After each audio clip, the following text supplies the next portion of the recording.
चलो गया था।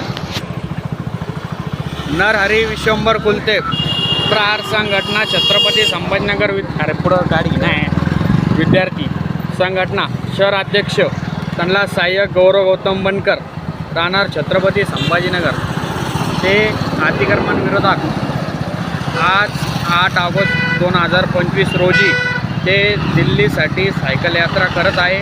अतिक्रमणाचा विरोध त्याचबरोबर गरिबाचं जे काही नुकसान झालेलं आहे त्या ठिकाणी त्यांच्या पूर्ण मागण्या करून त्यांनी 1 ऑगस्ट 2025 रोजी 25 रोजी दिल्ली सर्वोच्च न्यायालय त्याच्यानंतर प्रधानमंत्री त्याच्यानंतर राष्ट्रपती यांना सर्वांना लेटर पाठवून त्यांच्याशी थोडंसं वेळ काढण्याच्या बाबतीत बोलणार आहे व अतिक्रमण विरोधात ते आवाज उठवत आहे। जय हिंद जय भारत।